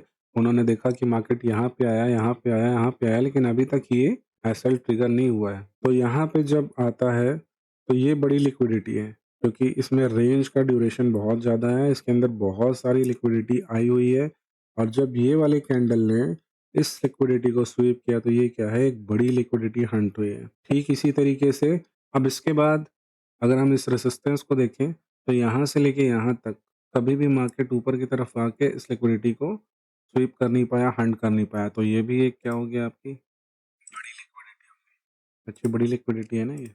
तो ये सारी जो लिक्विडिटी थी वो हंट हो चुकी है अब। तो अब फ्रेश बाइंग जो यहाँ से हुई है उसकी लिक्विडिटी कहाँ होगी? यहाँ पे होगी, इस कैंडल के लो पे। और उसके बाद मार्केट ने अच्छा मूव दिया और इस रेसिस्टेंस की लिक्विडिटी हंट की, और फिर मार्केट ने क्या किया? अपना एक्चुअल मूव दिखाया। यहाँ से यहाँ गया, लिक्विडिटी हंट की और फिर नीचे चला गया। यहाँ पे भी एक बिग लिक्विडिटी जनरेट हुई है। अभी इसकी लिक्विडिटी बची हुई है और इसकी लिक्विडिटी भी बची हुई है, यानी सपोर्ट की लिक्विडिटी बची है और इस रेसिस्टेंस की लिक्विडिटी बची है। और मार्केट ने कंसिस्टेंटली कितना मूव दिया? यहाँ से यहाँ तक का मूव दिया है। कितने? 42 बार्स का। तो ये क्या हो गया? एक बड़ी लिक्विडिटी हुई। और जब मार्केट यहाँ से नीचे जाता है सपोर्ट को तोड़ते हुए, तो उसने एक बहुत बड़ी लिक्विडिटी को हंट किया। तो ये हमारी क्या हो गई? सपोर्ट एंड रेसिस्टेंस की लिक्विडिटी। अब बात करते हैं रेंज की लिक्विडिटी की। तो इन्हीं मल्टीपल सपोर्ट से और इन्हीं मल्टीपल रेसिस्टेंस से क्या बनता है? एक रेंज बनता है। अगर आप इसे लाइन चार्ट में देखोगे तो ये क्या है? एक रेंज है। मार्केट ने मल्टीपल टाइम यहाँ सपोर्ट लिया, तो वो एक रेंज में ही तो घूम रहा था यहाँ से यहाँ तक। अगर मैं इसे कुछ इस तरीके से मार्क कर दूँ, तो बेसिकली मार्केट एक रेंज में ही घूम रहा है ना। तो अगर आप इसे लाइन चार्ट पे देखोगे तो आप देखोगे कि मार्केट इस रेंज के अंदर ही था, और उसने इस रेंज को कब तोड़ा? यहाँ पे। ठीक है? वो यहाँ पे इस रेंज में आया और इस रेंज में घूम रहा था, घूम रहा था, घूम रहा था। उसके बाद इस रेंज का ब्रेक डाउन हुआ है, जो कि यहाँ पे हुआ है। ठीक है? तो ये पूरे रेंज की लिक्विडिटी हो गई। तो इस पॉइंट को हम क्या बोलेंगे? सपोर्ट बोलेंगे। सपोर्ट की लिक्विडिटी जब भी पहली पहली सपोर्ट की लिक्विडिटी यहाँ थी, फिर दूसरे की यहाँ थी, तीसरे की यहाँ थी, और यहाँ पे इन दोनों सपोर्ट की लिक्विडिटी हंट हुई है। लेकिन मल्टीपल सपोर्ट और मल्टीपल रेसिस्टेंस को मिला के क्या बनता है? एक रेंज बनता है। तो ये आपकी क्या हो जाती है? एक रेंज। ये भी क्या है? एक रेंज है। मार्केट इस छोटे से रेंज में ही घूम रहा है, और उसके बाद क्या हुआ? इस रेंज की लिक्विडिटी यहाँ पे हंट हो गई। तो इस पूरे रेंज में जो भी बाइंग हुई है उसकी लिक्विडिटी कहाँ पे होगी? यहाँ पे होगी। तो ये यहाँ पे इस रेंज की लिक्विडिटी भी हंट हो गई। ठीक है? तो अगर आप इसे रेंज मानो, इसे रेंज मानो, तो ये आपकी क्या हो गई? रेंज की लिक्विडिटी हो गई। अब इसी तरीके से ट्रेंड लाइन की लिक्विडिटी अगर आप ध्यान से देखो, तो आप यहाँ से यहाँ एक ट्रेंड लाइन मार्क कर सकते हो ना, इस जगह से इस जगह से इस जगह पे। तो इस ट्रेंड लाइन में एक यहाँ पे लिक्विडिटी है, एक यहाँ पे लिक्विडिटी है। फिर मार्केट ने यहाँ पे फिर से सपोर्ट ले लिया, तो एक यहाँ पे लिक्विडिटी हो गई आपकी। यहाँ पे भी मार्केट ने काइंड ऑफ सपोर्ट लिया और लिक्विडिटी जनरेट की है। अब इस पूरी लिक्विडिटी को, यानी पहली लिक्विडिटी को इस कैंडल ने हंट कर दिया, और ये पूरे ट्रेंड लाइन की लिक्विडिटी क्या हो गई? इस मूव से हंट हो गई। तो ट्रेंड लाइन का एक आध एग्जांपल आपको और दिखा देता हूँ मैं। फॉर एन एग्जांपल ये है, ट्रेंड लाइन यहाँ से यहाँ तक शुरू हुई है, ठीक है? और इस ट्रेंड लाइन पे हर जगह लिक्विडिटी जनरेट हुई है। बट इस ट्रेंड लाइन की लिक्विडिटी कहाँ पे हंट हुई है? यहाँ पे। तो सिर्फ ट्रेंड लाइन की लिक्विडिटी हंट हुई है। ये नहीं कि इस पूरे मूव की लिक्विडिटी हंट हुई है, बट हम कहते हैं कि ये ट्रेंड लाइन की लिक्विडिटी हंट हो गई है। ये आपकी हो गई ट्रेंड लाइन की लिक्विडिटी। तो जैसा कि मैंने आपको बताया था, आप इसका कुछ भी नाम रख सकते हो। अब इस एग्जांपल को फिर से समझते हैं। सपोर्ट बनाया, सपोर्ट बनाया, सपोर्ट बनाया, रेजिस्टेंस बनाया, तो सबको मिला के क्या बन गया? एक रेंज बन गया। अब चाहे आप इसे सपोर्ट बोलो या इस रेंज का बोलो, यहाँ पे क्या हुआ? ब्रेक डाउन हुआ है, ठीक है? तो रेंज का ब्रेक डाउन बोलो, सपोर्ट का ब्रेक डाउन बोलो, अल्टीमेटली क्या हुआ यहाँ पे? Break down. तो ये क्या हो गई? एक ब्रेक डाउन लिक्विडिटी। इस पूरी लिक्विडिटी को हंट कर दिया। ऑल्दो यहाँ पे पूरी लिक्विडिटी नहीं कहेंगे, क्योंकि यहाँ पे क्या हुआ है? ऑलरेडी इस सपोर्ट का ब्रेक डाउन हो चुका है। स्टिल अगर आप ब्रॉडली देखें तो यहाँ पे एक रेंज बना था और इस रेंज का ब्रेक डाउन हो गया। और ब्रेक डाउन हम कब मानते हैं? जब हमें क्लोजिंग मिली हो, क्योंकि स्पाइक तो पहले भी मिला था, बट इस स्पाइक से सिर्फ लिक्विडिटी स्वीप हुई थी। अगर इस रेंज का ब्रेक डाउन बोले तो वो यहाँ कहीं पे हुआ था, क्योंकि यहाँ पे प्रॉपर कैंडल क्लोज हुई है, उसने रीटेस्ट किया और फिर इस डायरेक्शन में मूव दिया, तो ब्रेक डाउन ये है। इसी तरीके से अगर मैं बात करूं ब्रेकआउट की, तो ये क्या हो गया आपका? ब्रेकआउट। कैसे? अभी बताता हूँ। तो मार्केट ने यहाँ सपोर्ट लिया, यहाँ रेसिस्टेंस लिया, यहाँ पे क्या हुआ है? मैंने आपको बताया था ना, लिक्विडिटी स्वीप हुई है, ये ब्रेक डाउन नहीं है। ये इस डाउन मूव के, इस सपोर्ट के लिक्विडिटी को स्वीप किया गया, उसके बाद क्या हुआ है? यानी एग्जिस्टिंग डायरेक्शन के अगेंस्ट मूव दिया है, और मूव देने के बाद इस रेसिस्टेंस के ऊपर लिक्विडिटी को स्वीप नहीं किया है, उसे हंट किया है। हंट क्यों बोल रहे हैं? क्योंकि प्रॉपर मूव दिया है। और यहाँ पे क्या बोलेंगे इसे? इस रेसिस्टेंस का ब्रेकआउट बोलेंगे ना। तो ये क्या हो गया आपका? तो ये क्या हुई आपकी? Breakout liquidity. इस लिक्विडिटी को ब्रेकआउट कर दिया, तो ब्रेकआउट लिक्विडिटी बोल दिया। इसी तरीके से चार्ट पैटर्न्स होते हैं, उनकी लिक्विडिटी होती है, उनका ब्रेकआउट होता है। कहीं पे कंसोलिडेशन हुआ है, कंसोलिडेशन में भी वही लिक्विडिटी स्वीप होती है, जैसे मैंने आपको रेंज और सपोर्ट एंड रेसिस्टेंस वाला जो एग्जांपल दिया था ना, यहाँ पे रेंज लिक्विडिटी, ये एक रेंज की लिक्विडिटी थी। तो कंसोलिडेशन ये क्या है? बेसिकली कंसोलिडेशन ही है ना, तो इसे कंसोलिडेशन भी बोल सकते हो। तो इस तरह से इनके बहुत सारे नाम हैं। तो ये सपोर्ट एंड रेसिस्टेंस की लिक्विडिटी हो गई, यही आपका रेंज का लिक्विडिटी हो गया, ये आपका ब्रेक डाउन और ब्रेकआउट लिक्विडिटी हो गई, ये ट्रेंड लाइन की लिक्विडिटी मैंने आपको बता दी कि ट्रेंड लाइन की लिक्विडिटी किस तरीके से हंट होती है। ये एक अप मूव की ट्रेंड लाइन थी, यहाँ पे आप क्या कर सकते हो? ये डाउन साइड की एक ट्रेंड लाइन ड्रॉ कर सकते हो। तो ये एक डाउन मूव की लिक्विडिटी हंट हो गई। तो इसी तरीके से इसके अलग-अलग जगह अलग-अलग नाम है, पर कोर कॉन्सेप्ट यही है कि जहाँ पे एसएल प्लेस होंगे, इस डाउन मूव पे कहाँ-कहाँ पे एसएल होंगे, कि यहाँ पे एसएल होंगे, यहाँ पे एसएल होंगे। देखो, रिटेल ट्रेडर तो हर कैंडल के ऊपर हाई लो पे कहीं पे भी ट्रेड ले लेता है और उसके बाद वो उसके ऊपर एसएल प्लेस कर देता है। तो वो भी लिक्विडिटी, इसीलिए मैंने कहा था कि हर कैंडल पे लिक्विडिटी होती है। बट जो एक स्मार्ट ट्रेडर है या प्रो ट्रेडर है, उनकी उनके एसएल कहाँ पे होंगे? उनके एसएल यहाँ पे होंगे। उनकी लिक्विडिटी कहाँ पे हंट होगी? जब तक इस हाई स्विंग हाई का ब्रेकआउट ना हो जाए या फिर एक कोई स्पाइक ना आ जाए, तब तक यहाँ उनकी लिक्विडिटी सेफ है, वो हंट नहीं हुई है या स्वीप नहीं हुई है। यहाँ पे लिक्विडिटी होगी, यहाँ पे लिक्विडिटी होगी। तो लिक्विडिटी के बहुत सारे नाम आप दे सकते हो, बट मेरी नज़र में सिंपल है कि एक कॉमन लिक्विडिटी है। Range, support and resistance, trend line, ये सब तो आपको पहले से ही पता था, और आपको ब्रेकआउट ब्रेकडाउन भी पता था। तो जो ब्रेकआउट और ब्रेकडाउन होते हैं, ट्रेंड लाइन का ब्रेकआउट हो गया, रेंज का ब्रेकआउट हो गया, सपोर्ट एंड रेसिस्टेंस का ब्रेकआउट हो गया, आप उसे ब्रेकआउट ब्रेकडाउन के रूप में जानते हो। एसएमसी आईसीटी में उसे क्या कहते हैं? लिक्विडिटी हंटिंग या फिर लिक्विडिटी स्वीप, ठीक है? इसके अलावा चार्ट पैटर्न लिक्विडिटी होती है, यानी कि आप जब एक एम बनाते हो, ठीक है, इसकी लिक्विडिटी हंट हो गई यहाँ पे, फिर सैम पैटर्न की लिक्विडिटी हंट हो गई, ऐसा कहा जाएगा। ठीक इसी तरीके से अगर आप एक डब्ल्यू बनाते हो, तो जब इसकी लिक्विडिटी हंट होगी तो क्या कहा जाएगा? कि एक डब्ल्यू पैटर्न की लिक्विडिटी हंट हो गई। तो ये चार्ट पैटर्न्स हैं, जो अलग अलग पैटर्न्स बनते हैं, तो ऐसी लिक्विडिटीज को क्या कहते हैं? Chart pattern liquidity. तो कोर कॉन्सेप्ट इन सब का यही है, बट हाँ, इसके बीच में कुछ लॉजिकल लिक्विडिटी जरूर है। वो लॉजिकल लिक्विडिटी मैं आपको बताता हूँ। बाकी इन सब लिक्विडिटी के आप जो नाम दे दो, आप जिस भी पैटर्न पे काम करते हो, आप जो भी स्ट्रेटेजी यूज कर रहे हो, वहां पे जहां पे आपने एसएल प्लेस किया, आपका एसएल चला गया, यानी कि वहां पे लिक्विडिटी हंट हो गई। तो लिक्विडिटी बहुत ज़्यादा कॉम्प्लिकेटेड नहीं है, बहुत सिंपल है। अलग-अलग नाम देके इसे कॉम्प्लिकेट किया गया है, लेकिन पर ठीक है, जिस तरीके से लोगों को समझ में आए। मेन मुद्दा क्या है, समझाने का। तो ये मैंने 4-5 लिक्विडिटी आपको यहाँ बता दी, जो आपको पहले से पता थी। कुछ एक लिक्विडिटी है जो शायद आपको ना पता हो, तो वो मैं आपको बता देता हूँ, पहले से मैं रिमूव कर देता हूँ। अब इसी तरीके से आप स्विंग हाई, स्विंग लो की लिक्विडिटी भी मान सकते हो। ये आपकी एक स्विंग हाई हो गई, ठीक है? ये आपका एक स्विंग लो हो गया। तो जब प्राइस इसके ऊपर जाएगा तो हम क्या कहेंगे? तो जब भी प्राइस इसके ऊपर जाएगा तो हम क्या कहेंगे? स्विंग हाई की लिक्विडिटी हंट हो गई। ठीक इसी तरीके से जब भी प्राइस इस स्विंग लो के नीचे गया, यहाँ पे भी एक स्विंग लो था, ठीक है? तो प्राइस जब भी इसके नीचे गया यहाँ पे, तो क्या हुआ? इस स्विंग लो की लिक्विडिटी हंट हो गई। इसी तरीके से इस स्विंग लो के नीचे आप लगा देते हैं, तो ये स्विंग लो की लिक्विडिटी हंट हो गई। यही कहेंगे ना?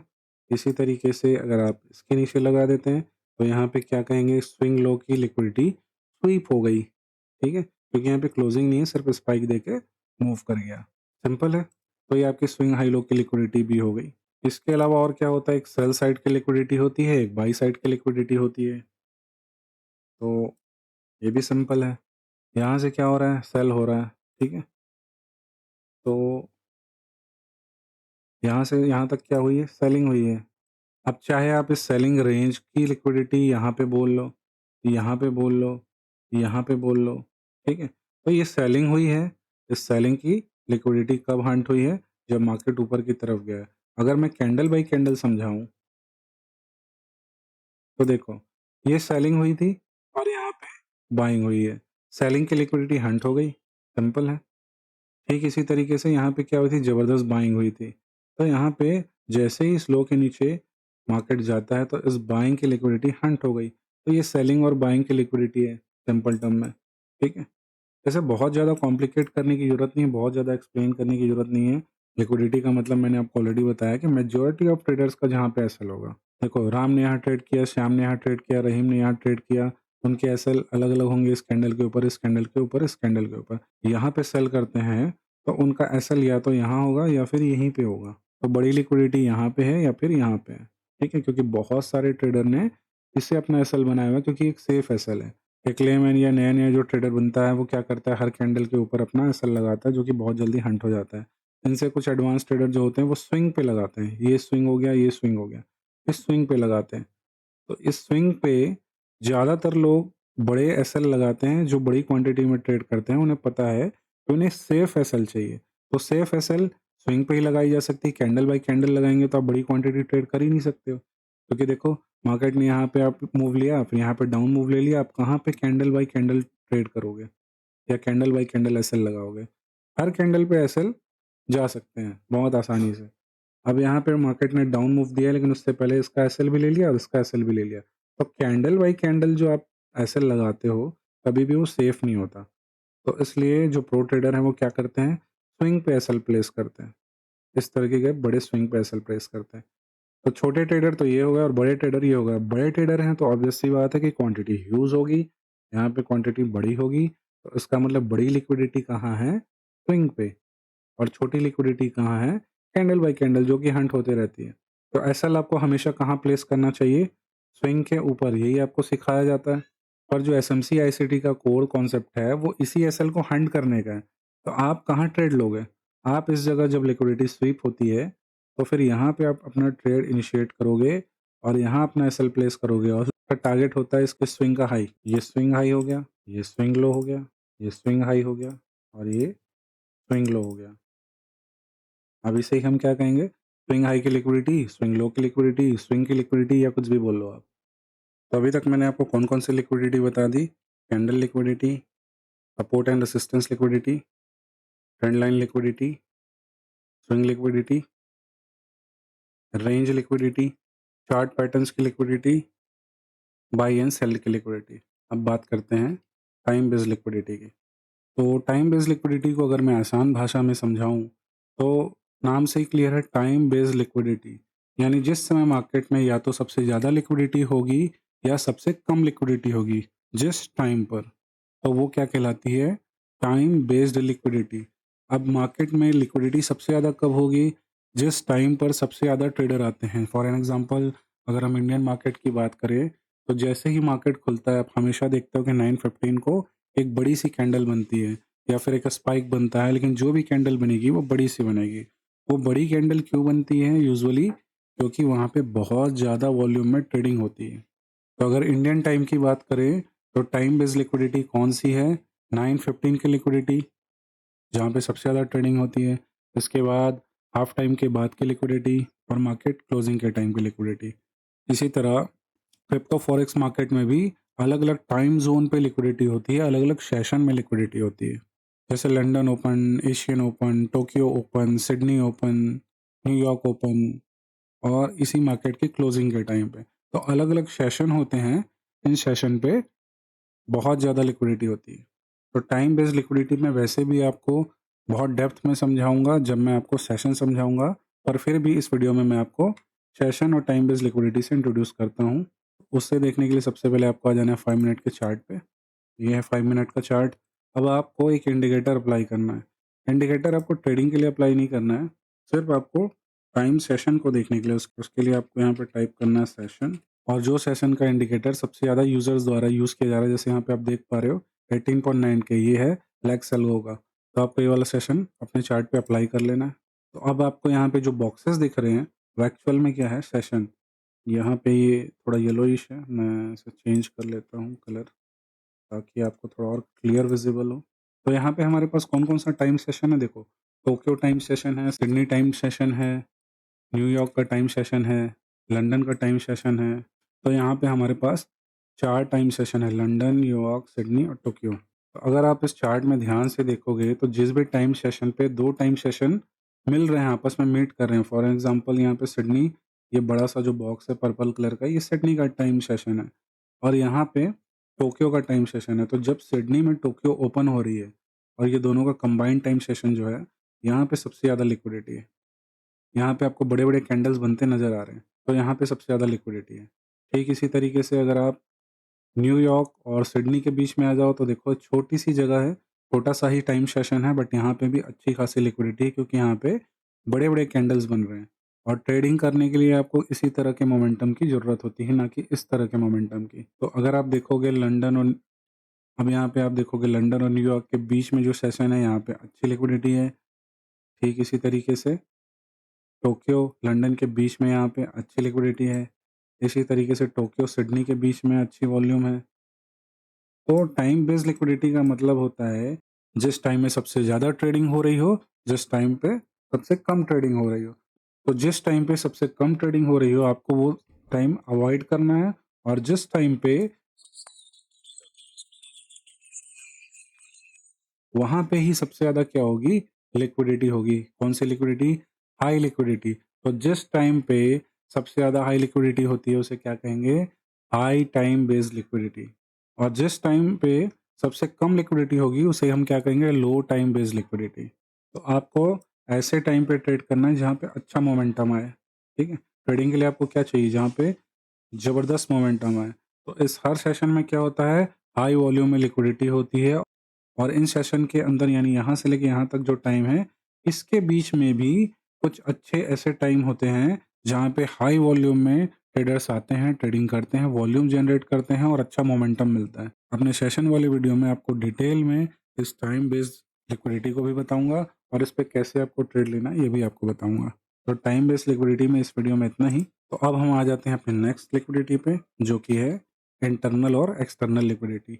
तो अब इंटरनल और एक्सटर्नल लिक्विडिटी क्या है? देखो नाम से ही सब चीज़ क्लियर हो जाती है। ये एक हाई है, स्विंग हाई, और ये एक लो है, स्विंग लो, ठीक है? अब अगर हम बात करें तो इंटरनल क्या होगा? इस स्विंग हाई और स्विंग लो के अंदर जो भी लिक्विडिटी होगी वो इंटरनल लिक्विडिटी है, और जो इस स्विंग हाई और स्विंग लो के बाहर जो लिक्विडिटी है वो क्या होगी?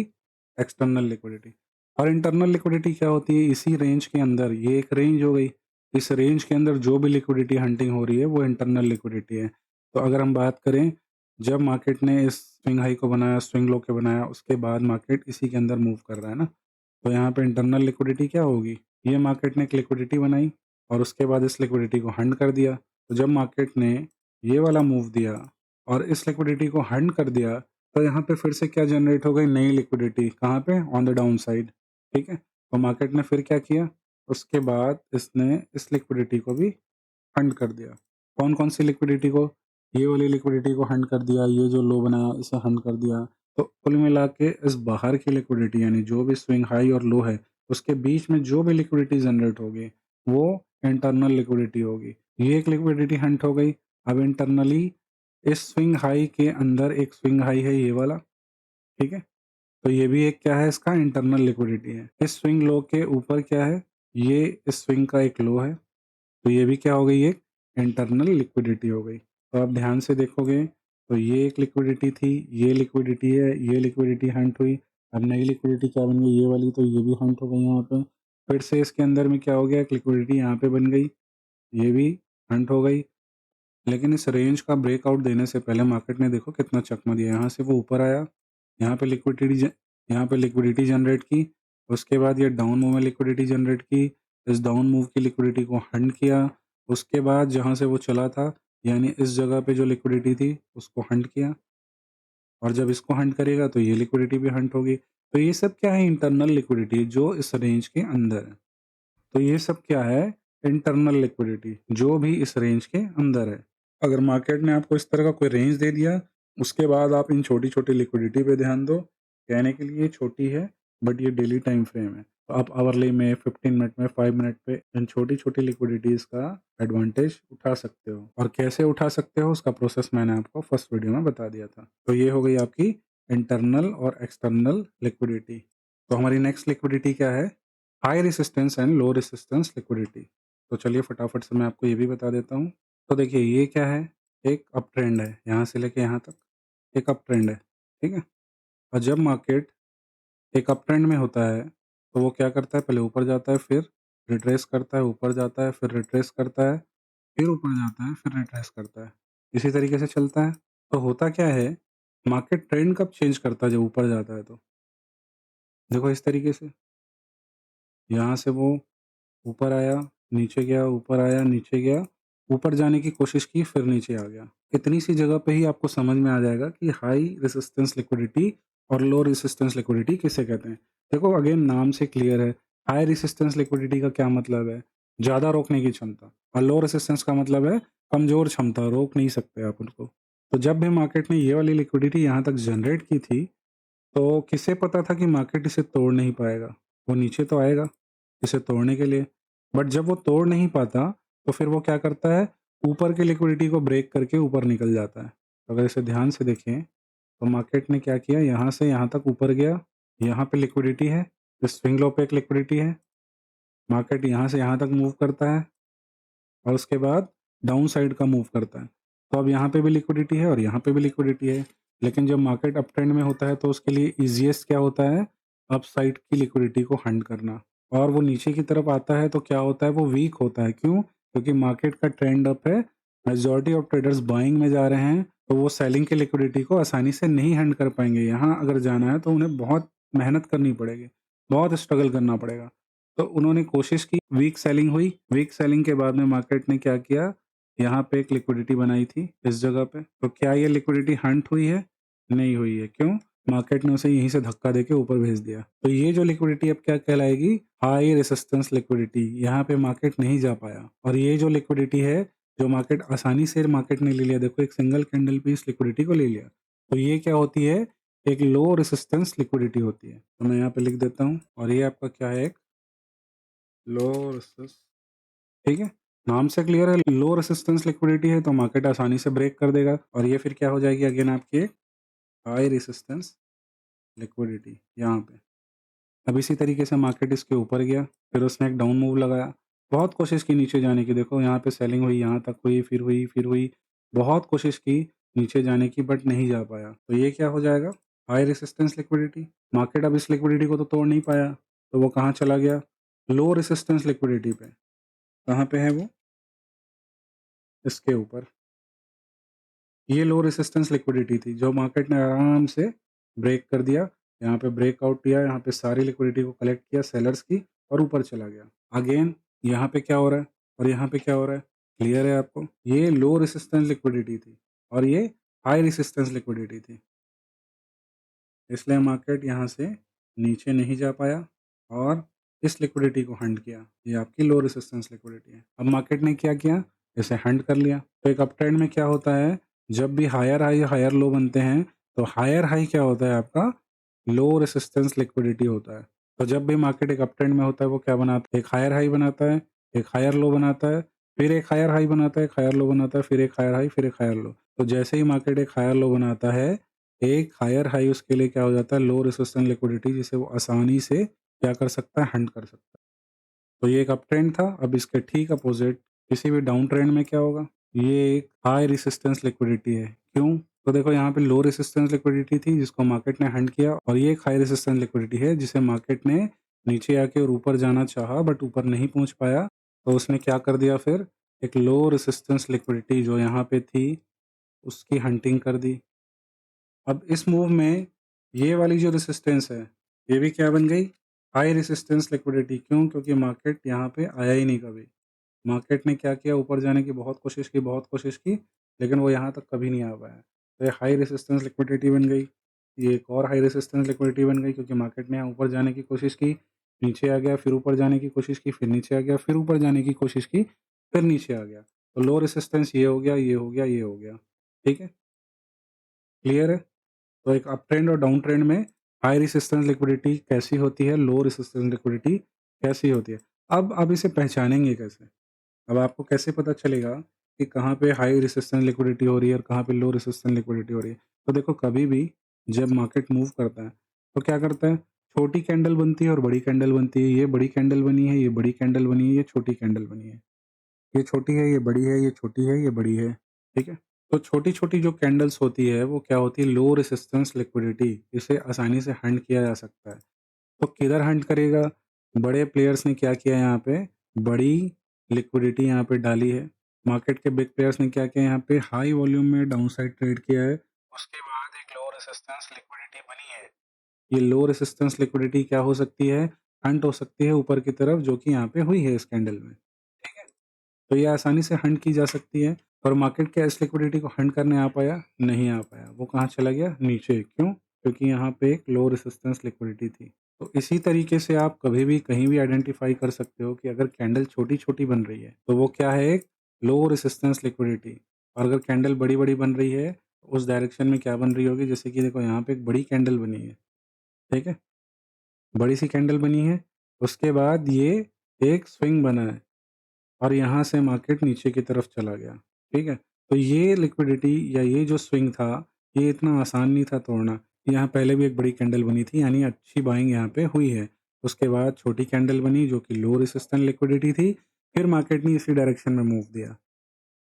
तो छोटी कैंडल लो रेजिस्टेंस लिक्विडिटी हो गई, बड़ी कैंडल्स हाई रेजिस्टेंस लिक्विडिटी है।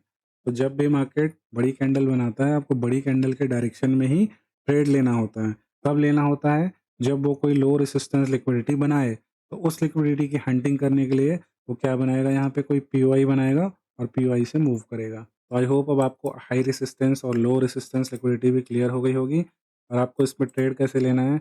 जिस भी डायरेक्शन में बड़े कैंडल बन रहे हैं और उसके अगेंस्ट अगर छोटे-छोटे कैंडल बन रहा है, तो ये क्या हो गया, इसके नीचे हाई रेजिस्टेंस लिक्विडिटी हो गई। और ये जो छोटे-छोटे कैंडल बन रहे हैं इनके अगेंस्ट मार्केट फिर से मूव करेगा, तो ये क्या हो गया, लो रेजिस्टेंस लिक्विडिटी। तो आपको ट्रेड कैसे लेना है, आपको उस जगह को मार्क कर लेना है जिस जगह पे मार्केट बार-बार आने की कोशिश कर रहा है पर आ नहीं पा रहा है, और उसके ठीक पहले एक बड़ी कैंडल आपको उस डायरेक्शन में मिली हुई है। तो आप क्या करोगे, इसे मार्क करने के बाद लोअर टाइम फ्रेम पे जाओगे और वहाँ पे कोई पीओआई फाइंड आउट करोगे और वहाँ कोई पीओआई ढूँढोगे। तो ये वो जगह थी। अब इसे हम थोड़ा-सा नीचे कर देते हैं ताकि हम चार्ट को क्लियरली देख पाएँ। अब यहाँ पे मार्केट ने क्या किया, यहाँ नीचे जाने की कोशिश की है और यहाँ पे एक ऑर्डर ब्लॉक बनाया, ठीक है? यानी कि एक पीओआई बनाया, तो ये आपका यहाँ पे एक ऑर्डर ब्लॉक बनाया। पर क्या ये ऑर्डर ब्लॉक वैलिड है? नहीं है, जब तक कि यहाँ पे कोई एफवीजी ना हो। तो यहाँ पे एक एफवीजी बनी है, ठीक है? एफवीजी के बाद ये ऑर्डर ब्लॉक वैलिड हो गया। तो अब ये पूरा क्या हो गया, एक पीओआई हो गया। मार्केट इस पीओआई पे आता है, उसके बाद अपसाइड मूव कर जाता है। यानी कि क्या दिया मार्केट ने, पीओआई को टैप किया, डिस्प्लेसमेंट दिया। उसके बाद हम क्या करते हैं, लास्ट पीओआई को अगेन रिटेस्ट करते हैं, ठीक है? तो लास्ट पीओआई यहाँ पे क्या था, ये वाला ऑर्डर ब्लॉक। इसने फिर से उसको क्या किया, रिटेस्ट किया, और उसके बाद मार्केट ने कहाँ मूव दिया है, ऑन दी अपसाइड, इस लिक्विडिटी को फंड करने के लिए। तो ये लिक्विडिटी क्या थी, लो रेसिस्टेंस लिक्विडिटी थी, इस वजह से ये फंड हो गई। और इसके नीचे अब ये जो है, ये क्या कहलाएगा?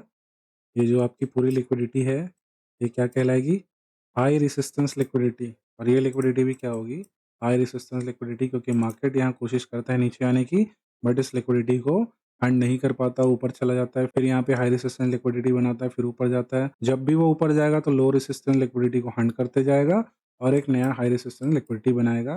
कब? जब मार्केट एक अप ट्रेंड में हो, ठीक है? और जब मार्केट डाउन ट्रेंड में होगा तब वो क्या करेगा? एक लो रेजिस्टेंस लिक्विडिटी कहाँ बनाएगा? ऑन द डाउन साइड, यहाँ पे बनाएगा और उसे हंड करता हुआ नीचे की तरफ जाएगा। और यहाँ पे हाई रेजिस्टेंस लिक्विडिटी कहाँ होगी? ऊपर रहेगी हमेशा, स्विंग हाई पे। देखो, ये सब हाई रेजिस्टेंस लिक्विडिटी है अनटिल एंड अनलेस वो हंट नहीं हो जाती। क्लियर है? तो आई होप मैंने इस वीडियो में आपको जितने भी कॉन्सेप्ट समझाए हैं, मैंने पूरी कोशिश की है कि आपको आसान भाषा में समझाऊँ, कम से कम समय में समझाऊँ, ज़्यादा इसे लेंदी ना करूँ, जिससे आपको कोई कन्फ्यूज़न ना रहे। कम से कम समय में लेकिन पूरा टाइम देने की कोशिश की है हर कॉन्सेप्ट को, ताकि आपके दिमाग में कोई भी कन्फ्यूज़न ना रहे। तो गाइज़, इस वीडियो में इतना ही। मिलते हैं हमारे नेक्स्ट वीडियो में, जिसमें हमारा वीडियो का टॉपिक हो सकता है सेशन या फिर मार्केट स्ट्रक्चर। तो अब मैं आपसे मिलूँगा अगली वीडियो में, तब तक के लिए मुझे दीजिए इजाज़त। जय श्री राम।